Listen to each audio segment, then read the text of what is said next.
viendo cómo el pastizal se movía hacia un lado. Y veo fijamente una sombra negra está en la esquina. Tu cuerpo desprendía un olor muy feo. Según hizo un trato con el demonio. Influenciada nada más. No estaba todavía poseída, pero para allá iba. Sí estaba bajo una influencia demoníaca. ¿Qué onda, leones? Estamos aquí por primera vez en CES TV, inaugurando este nuevo proyecto con este episodio Estamos solos, historias que te harán dudar. Para la dinámica de hoy tenemos a invitados especiales, la cual es nuestra comunidad CES. Ellos nos contarán alguna experiencia paranormal, un mito, leyenda o algún relato que se sepa. Iniciamos esta leyenda que viene desde Mérida, Yucatán, y tenemos nuestra invitada de honor, Abby, que nos va a contar esta gran historia. Hola, soy Abby y hoy les voy a contar la leyenda de Ixtabay. Esta es una historia muy popular en Mérida, Yucatán. Trata de dos hermanas. Una hermana era de que cariñosa, amorosa y así. O sea, es conocida por tener muchos novios. Okay. Y la otra era de que más reservada y así. El chiste es que cuando la hermana amorosa, así le vamos a poner, falleció, desprendió un olor muy bonito, o sea, de que a flores y todo eso. Y la otra hermana decía de que, ay, yo también voy a oler así cuando me muera y que no sé qué cosa. Y ya así se quedó. Falleció la otra hermana y esa hermana como que se quedó con un resentimiento porque todos la amaban, o sea, de que la adoraban. Y cuando ella se murió, literalmente no fue nadie. Y de su cuerpo desprendía un olor muy feo. Según hizo un trato con el demonio, porque ella no aceptaba que ella, la otra hermana, por tener de que muchos novios, oliera así, todos fueron a su funeral y que cuando ella murió, nadie fue. Y ya así se queda. El chiste de todo es que empezaron a decir que veían a una mujer cepillándose el cabello en un árbol. Es un árbol de ceiba, algo así. La veían y esa mujer empezó como que a aturdir a los hombres borrachos, los secuestraba y los llevaba a la playa de la Ceiba, o sea, Ceiba Playa. Y por ahí dicen que hay una cueva y que ahí los encadena y los mata. Wow, qué importante historia. Esa sí no me la sabía. Pero tomando en cuenta, ante esta leyenda, ¿a ti te ha pasado algo paranormal que digas, esto no tiene lógica? Sí, una época en donde me empezaron a asustar mucho, al punto de que movían mis cosas, o sea, estaba súper feo. Me hablaban, o sea, cuando en realidad no era nadie, decían mucho mi nombre y para eso no era como que me dijeran Abby, sino que, o sea, no me decían Michelle, me decían Abby. Okay. Y pues la amiga de mi mamá no tenía mucho que había fallecido porque era en la época de pandemia. Entonces, pues ya, eso es todo. Es que sí, hay sucesos que a veces pasamos ante nosotros que no le encontramos lógica y pues sí está medio creepy lo que pasamos, pero ante todo quiero agradecerte por haber venido aquí y haber aceptado esta invitación. Gracias. Gracias a ustedes por invitarme y pues por participar en esto. Bueno, gracias y gracias. Pues nos vemos. Continuamos con nuestro siguiente invitado, que es Johan, que viene directamente desde Tecamachalco a contarnos su experiencia paranormal. Adelante. Soy Johan, obviamente, y les vengo a contar mi experiencia, que fue exactamente así como un año, en noviembre. En ese tiempo tenía una novia y pues tenía a mi mejor amigo. Entonces me dice, no, pues te acompaño a su cumpleaños porque era el cumpleaños de mi novia. Y me dijo, no, pues sí, y estuvimos comiendo y todo. Y ya dieron como las 11 y me dice, no, pues ya vámonos porque ya es noche. Y aparte mi mamá ya me había marcado. Entonces le dije, no, pues sí, y su casa era un lado así, en la esquina siguiente, en la cuadra, había como un terreno baldío. Okay. Y yo iba del terreno baldío y mi amigo iba del otro lado. Cuando vemos como todos los perros se empiezan a acercar y viendo un punto fijo. Y yo le dije, mira, ¿cómo están los perros? Está como medio raro. Y veo como ni hacía aire, ni frío, ni nada. Viendo como el pastizal se movía hacia un lado. Y veo fijamente, pero pues yo pensé que estaba alucinando pues, porque no veo muy bien. Entonces veo como una sombra negra está del terreno, al otro lado del terreno en la esquina. Y cuando veo que se alza, le digo a mi compa, mira. Dice, no, no es nada, ya vámonos, porque ya era noche. Entonces los perros empezaron a ladrar. Entonces a la hora que empezaron a ladrar, como que esa sombra como que se empezó a mover. Y yo le dije a mi amigo, no, y córrele, para no ser que nos agarren. Entonces empezamos a correr y pues exactamente donde estaba el terreno no había luz y empezamos a correr. Una luz dejó de funcionar, como que se prendía y se apagaba. No, pues se parpadear. Ajá. Entonces después en la otra se apagó y dije, no, güey, neta, sí, córrele. No sé que nos agarra, no nos pasa algo. Empezamos a correr, hasta llegar a la carretera. Y ya fue cuando vimos una tienda abierta y nos metimos. Dije, no, pues nos metemos acá en lo que se nos pasa el susto. Nos vio la señora como cajitada y nos dijo, no, pues ¿qué les pasó? Y les dije, no, pues es que vimos una sombra ahí en el terreno de allá arriba. Me dice, no, pues tengan cuidado porque sí se han visto muchos espantos allá.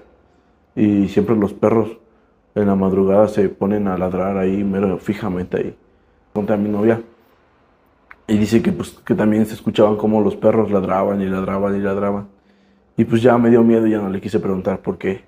Pero sí se vio como la sombra se dirigía hacia nosotros. Era alta, jorobada y se veía todo negro. Y más aparte como el pasto se movía de un lado hacia otro, así como en zigzag, como si fuera ahí. Así como ella estuviera ahí, ¿no? Ajá. Y aparte los perros estaban ladrando. Y ya cuando llegamos a la otra cuadra, como que los perros se callaron y ya no se veían. Sí me espanté. Así muy feo. Sí, está muy importante esa historia. ¿Y tú consideras, bueno, a tu perspectiva, crees que haya sido algún demonio, un fantasma, un alma penando? Pues yo a mi perspectiva yo digo que sí fue como que un fantasma o algo así como...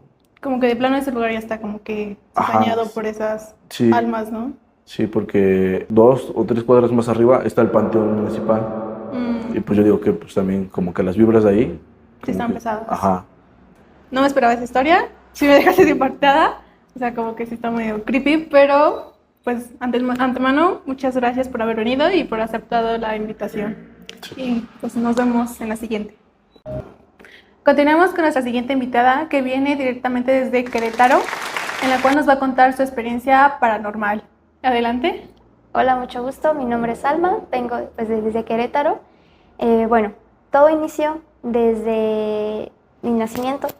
Yo vivía antes en Acapulco, Guerrero. Okay. Mi mamá cuenta que desde el primer mes de nacida, ella me agarraba, bueno, me encontraba debajo de la cama, morada, sin ningún golpe, nada más morada. Ella no se preguntaba el por qué estaba pasando esto, si un bebé recién nacido no cae con facilidad, no se mueve, más sin ningún golpe, solamente la apariencia morada.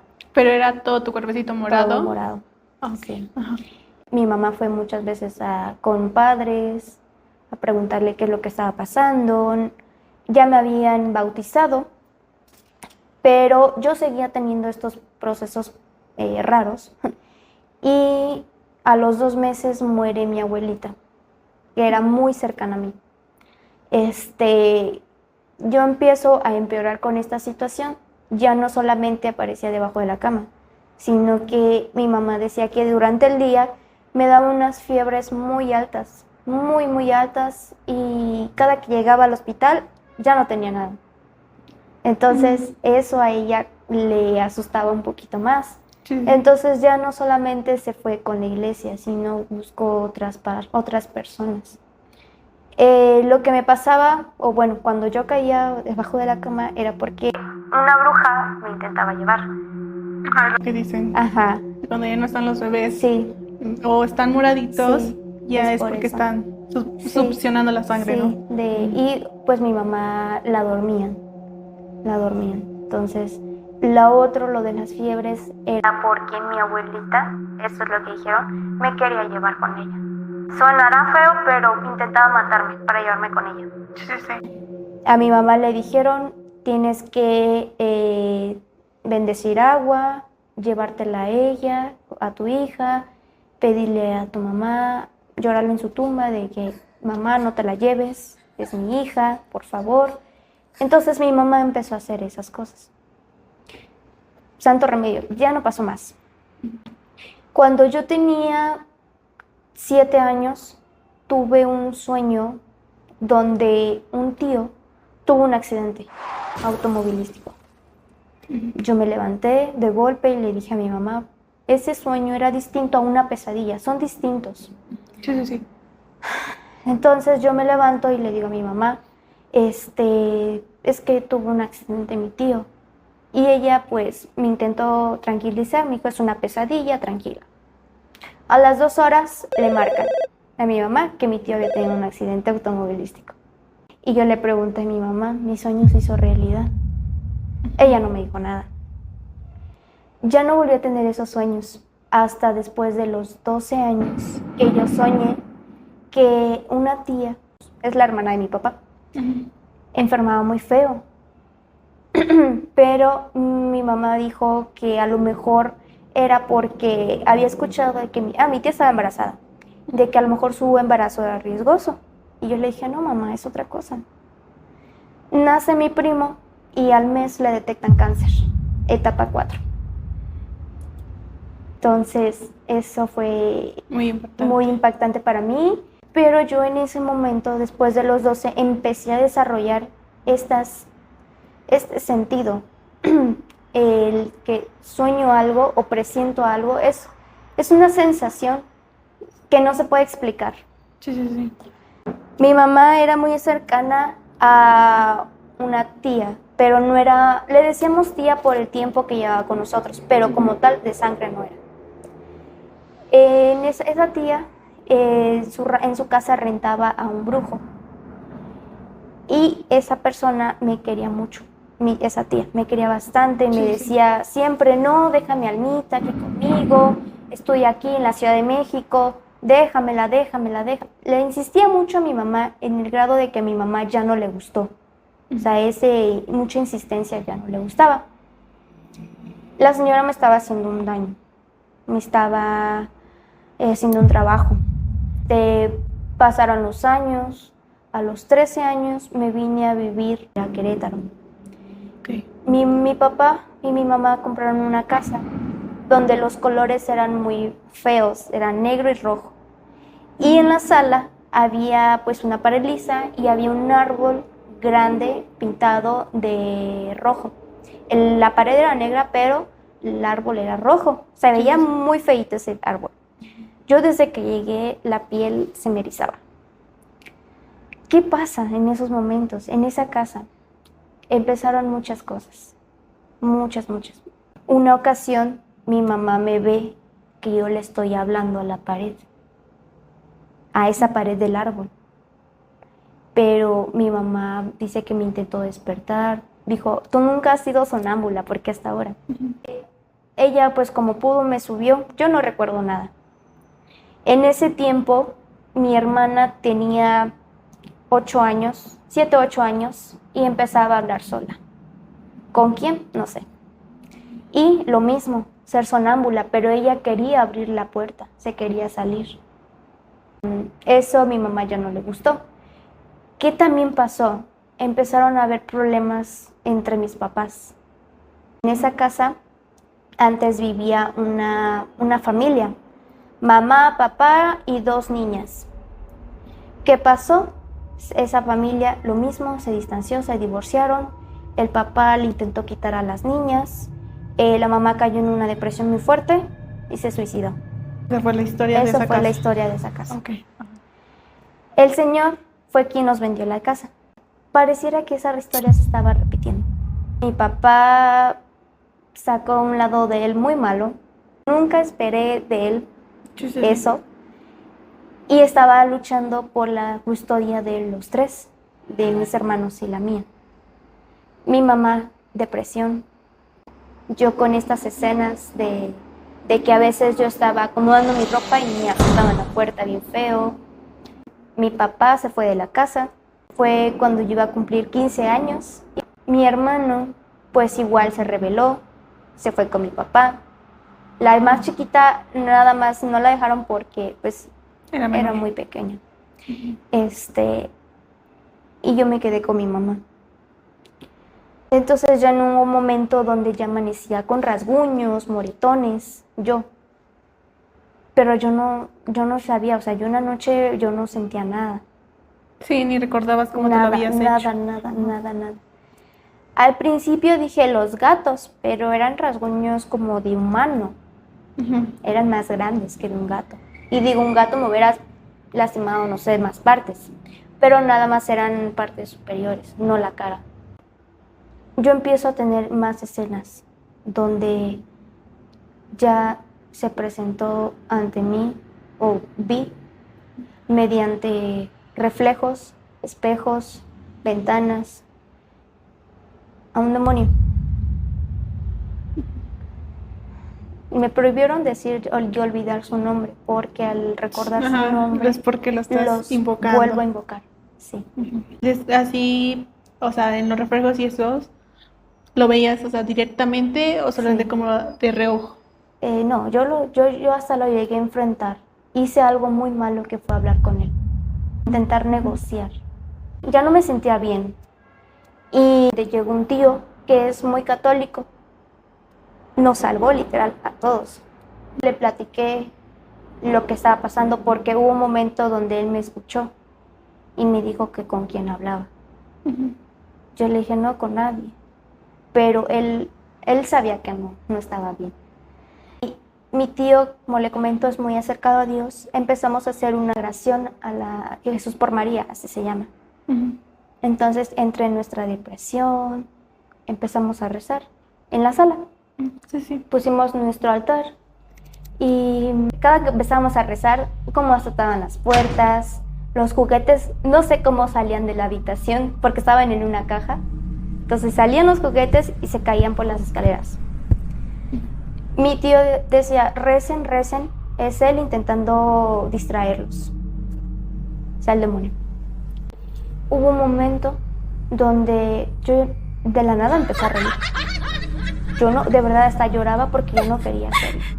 Ya no quería y le decía a mi tío que no quería reírme, pero era él.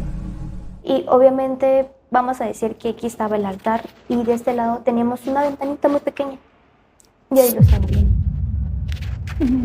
Entonces ya llegó en el punto en el que se puede decir que llegó ya a poseer Sí. tu cuerpo, ¿no? No me poseyó, porque es lo que fui con 3 padres exorcistas. 2 me cerraron la puerta, me dijeron, tú aquí no. Imagínate. Que me dijeron, no, yo no puedo con esto. Sí. Ya fue que mi tío dijo, no, eso está muy mal. Muy, muy mal. Entonces empezó a buscar padres exorcistas. El primero encontramos uno en la Ciudad de México. Fue en esa misma semana que fuimos. Y vamos a decir que mi tío traía una mochila negra de mano. Sí. El padre nos atendió, pero dice que él me veía una mirada muy pesada.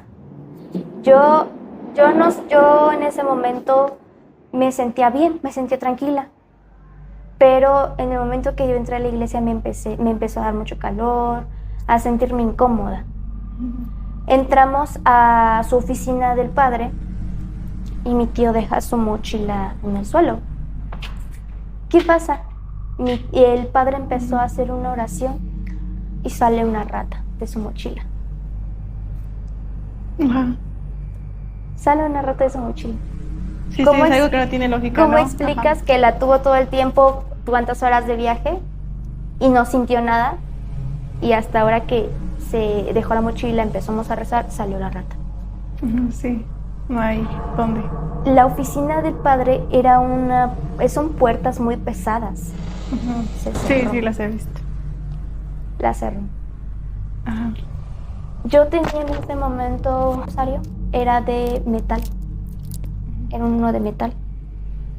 Y me empezó, el rosario empezó a elevarse y ponerse en mi pecho rojo.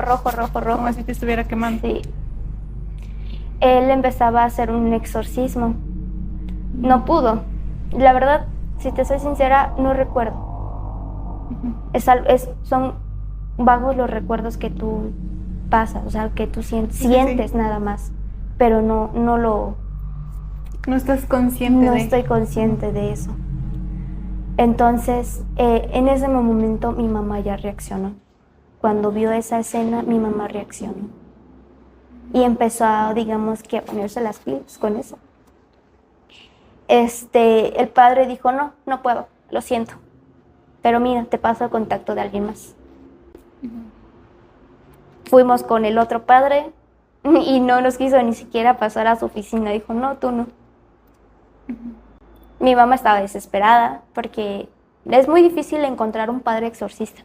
No, y aparte que se preste, porque Sí. pues lo que hasta donde yo tengo entendido, cuando hacen ese procedimiento, sí tiene que ir desde los Sí. grandes para autorizarlo.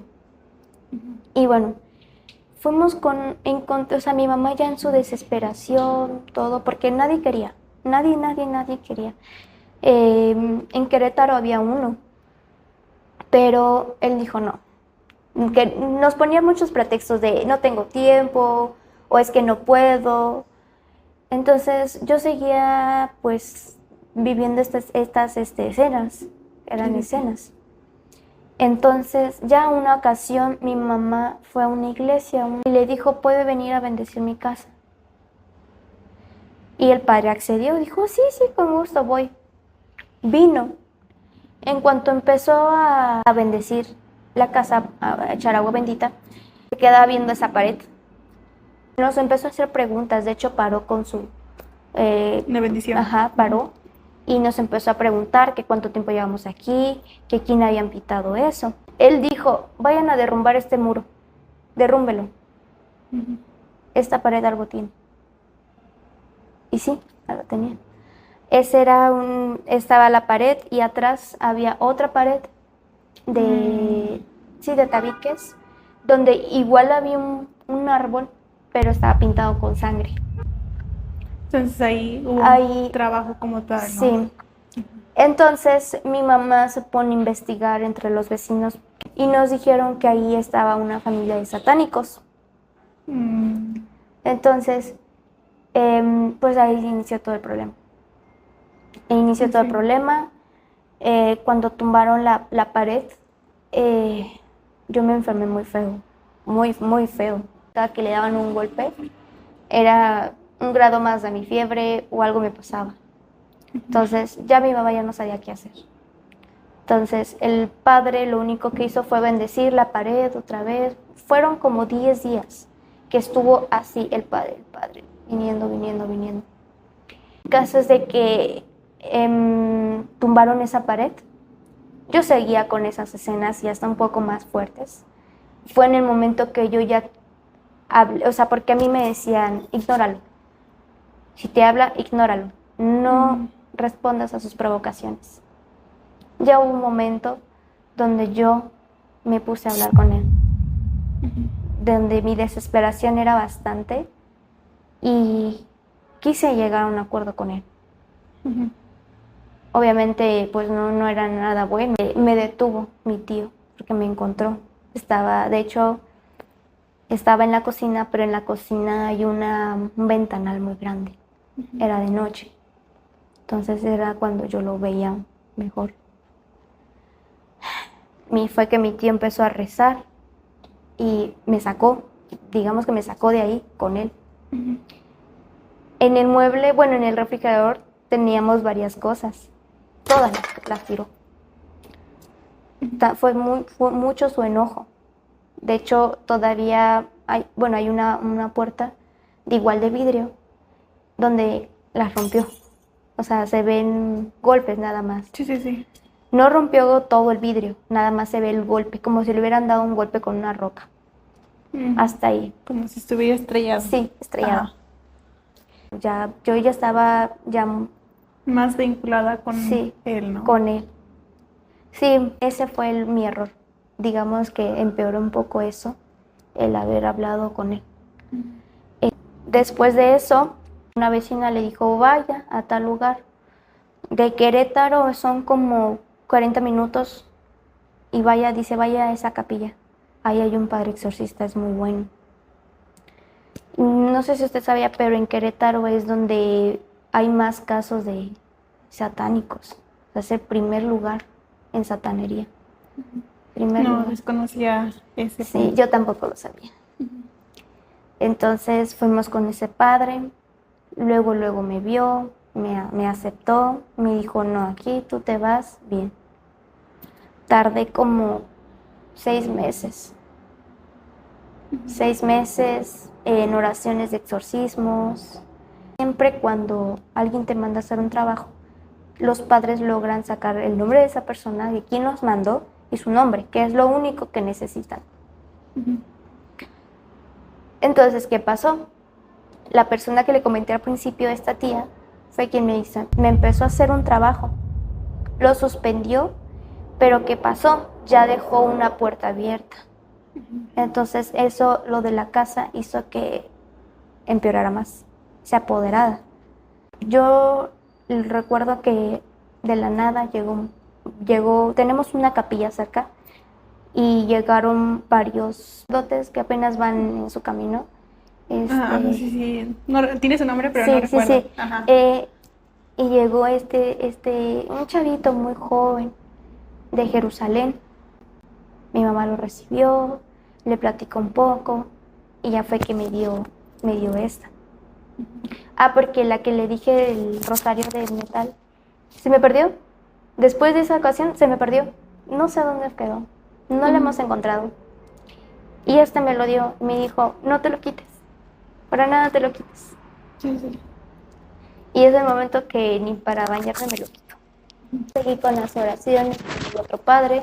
Como le comento, yo no recuerdo eso. No se recuerda. Le logra sacar el nombre del demonio, le logra sacar la persona que mandó. En el momento del acto empecé a vomitar. Vomitar pelo, muchas cosas. Muchas cosas. Solamente los preparativos que da la brujería. Sí. Entonces, mi papá seguía en ese modo, alejado. Entonces, él también estaba bajo eso, o sea, estaba influido. Ya me acordé, a mí me dijeron que estaba influenciada nada más. No estaba todavía poseída, pero para allá iba. Sí estaba bajo una influencia demoníaca, así se llama. Después de eso, que logran sacar pues la información, yo me sentí un poco más liberada. Yo seguí yendo a misa, las cosas después de que tiraron el muro empezaron a mejorar. Un poquito más, mi papá ya se empezó a acercar otra vez, mi hermana ya dejó de hablar, y yo ya dejé, digamos, de tener esos sueños muy fuertes.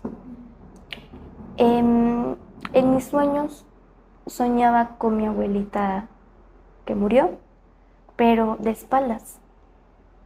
Digamos que era en un parque, ella siempre estaba de espaldas hablándome.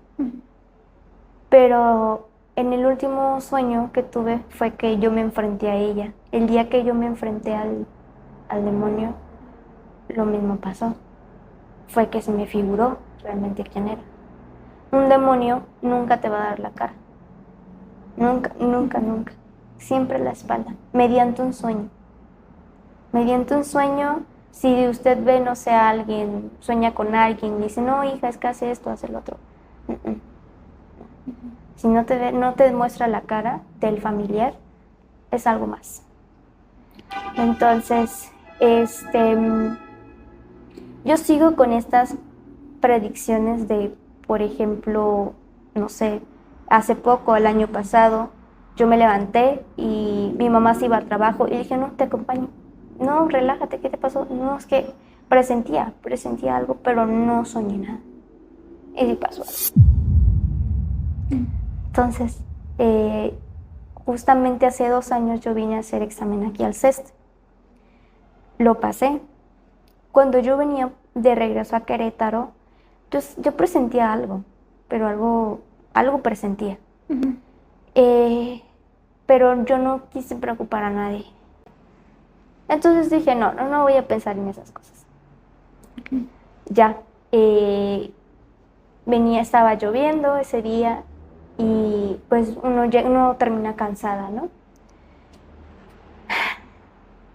Cuando yo quise por un momento recostarme, yo no sé cuánto tiempo duró eso de que me quedé recostada, pero nada más escucho el grito de mi mamá, fue que me levanté y ya veo impactándose el carro con otro.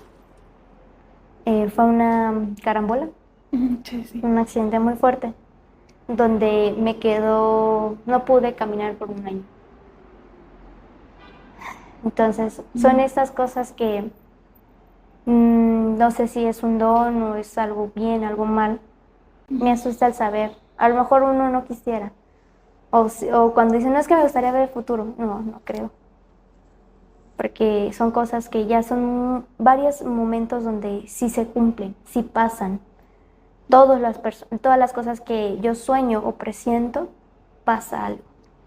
Pero, por ejemplo, si viene una persona, o sea, tú lo ves en tus familiares cercanos, cosas que te vienen como estos sueños, ¿no? Sí. Pero si viene una persona, no sé, que no fuera de tu entorno y te dijera, ¿sabes qué? Necesito una ayuda. O sea, no se te viene a ti nada o presientes algo de la persona o si se te da la habilidad. Sí, siento en ellos. Y Ajá. siempre, tanto si es como una persona buena o mala o sus intenciones. Yo presiento la vibra de la persona. Y nunca has querido como desarrollar más esta habilidad que tienes o Me simplemente asusta. Sí. quieres dejarlo ahí. Los padres me han dicho que lo haga, Ajá. que lo haga, pero a mí en cierta parte me asusta. Me asusta mucho el saber. Lo que sí me ha pasado mucho es de las almas del purgatorio. Yo rezo mucho por ellas. Sí. Sí, son mediante sueños. Personas que nunca he visto en mi vida. Ujú. Me ¿Se te dicen, aparecen? por favor, ayúdame. Mira, necesito una misa. Ayúdame, por favor. En ese momento, al día siguiente, voy y le ofrezco una misa o lo que esa alma requiere.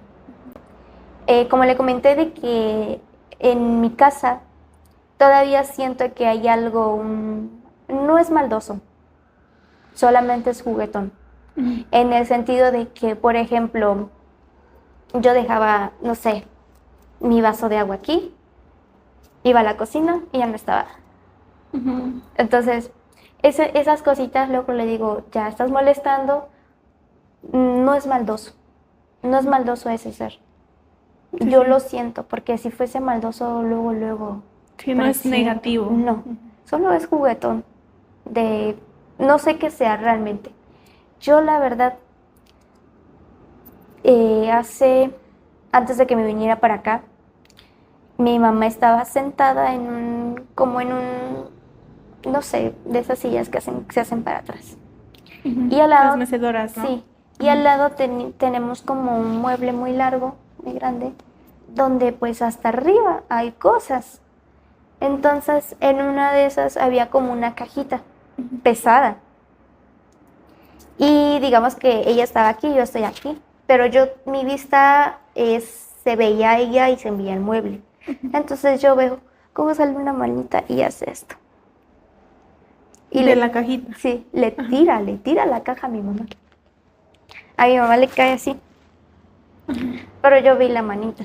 Entonces ahí dije, ay, es algo pequeño que puede que sea un niño, o incluso un duendecito, ahí travieso. Ajá. Pero dudo que sea un duende. ¿Por qué? Porque tengo muchos gatos. Ah, y eso los espanta. Eso los espantan. Entonces, mis gatos sí, a veces se la pasan maullando muy raro en las noches. Pero muy, muy raro. Lo que pasa es de que cada cama, digamos, mi mamá tiene un gato, mi hermano tiene un gato, yo tengo un gato. Cada uno tiene un gato. De verdad, y parece muy chistoso, pero cuando uno se para al baño, el gato va atrás de él. Y ya, se sube, nos acostamos y el gato se queda en la esquina. Entonces hubo un momento donde mi gato empezó a maullarle, pero yo estaba viendo la pared y yo escucho como él maulla cerca mío, pero igual como que le estaba maullando a la pared. Pero no un maullido feo, sino muy raro. Y tampoco lo sentí mal. Entonces, dudo que sea un duende. Siento que es más un alma de un niño. Está empeñado. Sí. O sea, ha llegado parte del Sí, limbo. yo muchas veces le he dicho, ¿qué necesitas? Bueno, yo siempre hago eso, de que si me molestan de tirarme algo, le digo, ¿qué necesitas? Y ellos me harán saber qué es lo que necesito, qué es lo que necesitan ellos. Sí, y aparte creo que es muy común, bueno, lo que he escuchado es que a veces los niños no saben ni siquiera que ya están del otro mundo, ¿no? Sí. Y bueno, cerca de ahí hay un cementerio, pero es un cementerio abandonado. Entonces, también eso influye de que a lo mejor yo digo que es un niño ahí, pero yo rezo por él, pero pues no se ha ido, no sé por qué, pero no. Igual ya estalló, ya está ahí como de planta. Ajá. Sí, ahí le gusta estar, no lo sé, no lo sé la verdad, pero no es algo maldoso, no es algo que le tenga que tener miedo. A mi mamá sí le asusta mucho, le asusta esas cosas de que dice que una ocasión estaba ella sola y se dice que yo también he escuchado cómo corren en el pasillo del segundo piso, cómo corren. Y hasta una ocasión escuché una risa y yo le dije a mi hermana, no estés corriendo. Entonces yo abro la puerta y no veo a nadie y le digo, Majo, y me dice, ¿qué pasó?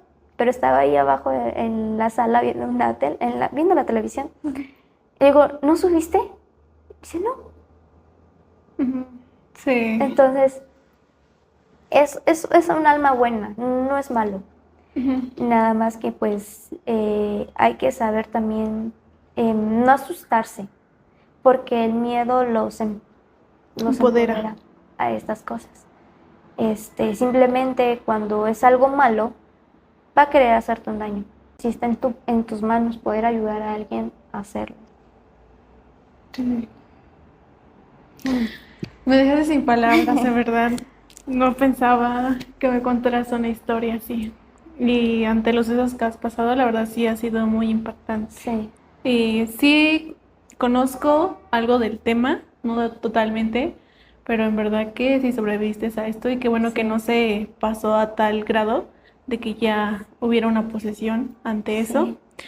Y pues ante todo me da como esa, no alegría, pero sí que tuviste ese apoyo por parte de que sí te creyeron, porque a veces los familiares no creen ante esos sucesos que están pasando. O por ejemplo, a veces cuando son niños, que son los más inocentes y para ellos es fácil, son presas, pues sí es como que dicen, es tu amiguito imaginario. O ya cuando pasan más y ya está ahí presente, ya es cuando quieren rescatar y ya es imposible. Ya es muy tarde. Ajá, pero en este caso pues, fue un gran apoyo por parte de tu tío, que se dio cuenta, estuvo presente, buscaron la ayuda y pues al fin estás aquí presente, sana, ya.